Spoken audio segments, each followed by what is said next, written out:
Class, open your science book, lesson number 12, our clothes, page number 78. We all need clothes. हम सभी को clothes यानी कपड़ों की ज़रूरत होती है. Clothes protect us against heat, cold, rain, dust and insects. हमें क्लोथ्स की ज़रूरत क्यों होती है? क्योंकि क्लोथ्स हमें प्रोटेक्ट करते हैं हीट से, कोल्ड मतलब ठंड से, रेन से, डस्ट से एंड इंसेक्ट्स से. Long, long ago, when man lived in caves and forests, he did not know the art of weaving clothes. बहुत टाइम पहले, बहुत समय पहले क्या था, जब लोग कहाँ रहा करते थे? केव्स मतलब गुफाओं में, और फॉरेस्ट मतलब जंगलों में. जब बहुत पहले जब लोग गुफाओं में, केव्स में एंड फॉरेस्ट में रहा करते थे, तब उनको क्लोथ वीविंग मतलब बुनना, यानी कपड़े के को बुनने की आर्ट नहीं आती थी. So he cover his body with animal skin, leaves and bark of trees. तो क्योंकि उन्हें वीविंग की आर्ट नहीं आती थी, तो वो अपनी बॉडी को किससे कवर करते थे? एनिमल की स्किन से एंड ट्रीज की लीव्स से, बार्क से, बार्क मतलब छाल से, ठीक है, पत्तियों से या फिर एनिमल की स्किन से. आपकी बुक में पिक्चर भी दी हुई है. Later, he learnt about fibers and the art of weaving and sewing clothes. यहाँ पर ये sewing होना चाहिए, मतलब सिलना. फिर बाद में क्या हुआ? धीरे धीरे क्या सीखा उन्होंने? फाइबर के बारे में उनको पता चला, फाइबर के बारे में सीखा. फिर फाइबर से उन्होंने क्लोथ वीविंग की आर्ट को सीखा, और फिर क्लोथ वीविंग की आर्ट के बाद उन्होंने कपड़े सिलना सीखा. Clothes should be clean and comfortable. Clothes कैसे होने चाहिए? क्लीन मतलब साफ, और कंफर्टेबल होने चाहिए. Dirty clothes can cause rash and skin diseases. गंदे कपड़े क्या होते हैं? हमें रैश करते हैं और स्किन से रिलेटेड डिजीजेस करते हैं. Dirty clothes also give a bad smell. और डर्टी क्लोथ से क्या आती है? बैड स्मेल भी आती है. We should not wear wet clothes. और हमें वेट मतलब गीले कपड़े नहीं पहनने चाहिए. We should wear clean and comfortable clothes. हमें clean and comfortable clothes ही पहनने चाहिए. They should be loose enough to allow movement. और इतने loose होने चाहिए कि हम easily और अच्छे से move कर सके. मतलब बहुत ज़्यादा tight clothes नहीं पहनने चाहिए.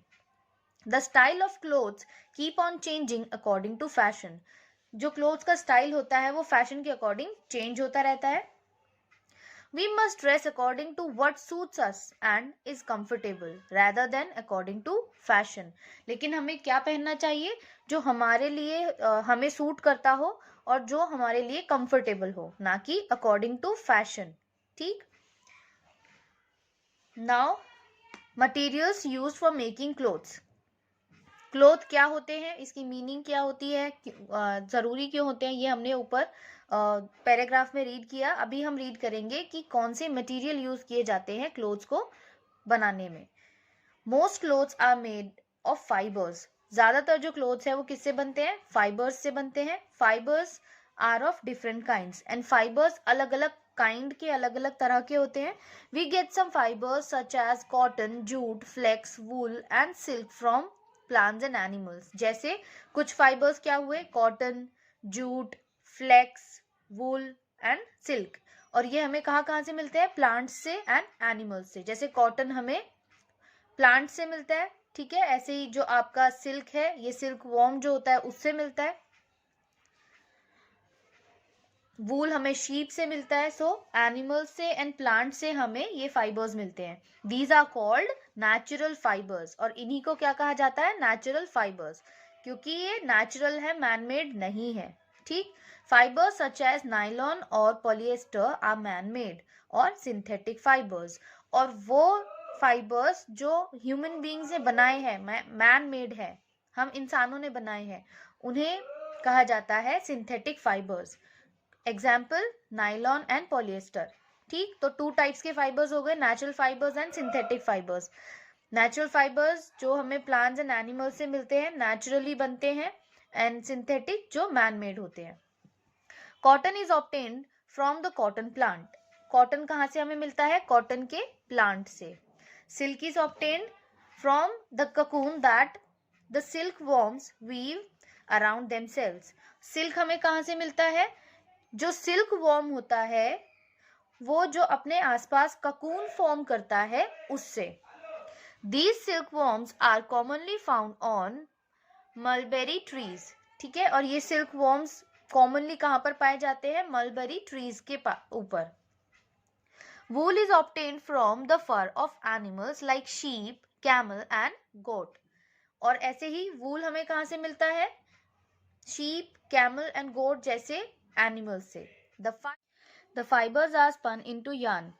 और फिर ये जो नेचुरल फाइबर्स मिलते हैं इन एनिमल्स से, इनको यार्न में स्पन किया जाता है। स्पन मीन्स होता है काटना। ठीक है, फाइबर्स से स्पन करके यार्न बनाया जाता है, देन यार्न से थ्रेड, एंड देन थ्रेड को यूज करके क्लोथ बनाया जाता है। First the fibres are spun into yarn and then into threads which are woven into cloth with the help of looms और weaving machines।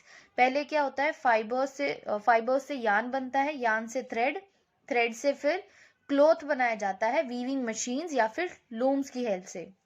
Synthetic fibers have been developed by scientists। Synthetic fibers scientist ने develop किया है। ठीक है, they are stronger than natural fibres. और ये जो synthetic fibres है ये नेचुरल फाइबर्स की कंपैरिजन में ज़्यादा स्ट्रॉन्गर होते हैं। So nylon, terylene and polyester clothes are more durable than cotton clothes. और इसी वजह से ये जो सिंथेटिक फाइबर से बने क्लोथ्स होते हैं ये ज़्यादा ड्यूरेबल होते हैं as compare to clothes which are made from natural fibres. जैसे कॉटन से बने अगर क्लोथ्स होंगे तो उसकी कंपैरिजन में टेरिलिन या नायलॉन से बने जो क्लोथ होंगे वो ज़्यादा लंबे टाइम तक चल पाएंगे। They dry very quickly and do not get wrinkled. और ये जो सिंथेटिक फाइबर से बने क्लोथ होते हैं ये जल्दी सूख जाते हैं और रिंकल्ड भी नहीं होते। We should not wear synthetic fibers in summer because neither they absorb the sweat nor they allow the body heat to escape। हमें समर्स में सिंथेटिक फाइबर से बने क्लोथ्स को नहीं पहनना चाहिए क्योंकि एक तो ये स्वेट को एब्जॉर्ब नहीं करते, स्वेट मतलब पसीने को एब्जॉर्ब नहीं करते, और जो बॉडी की हीट होती है उसे भी बाहर निकलने के लिए अलाउ नहीं करते। मतलब बॉडी हीट भी बाहर सिंथेटिक फाइबर से बने कपड़ों में नहीं निकल पाती।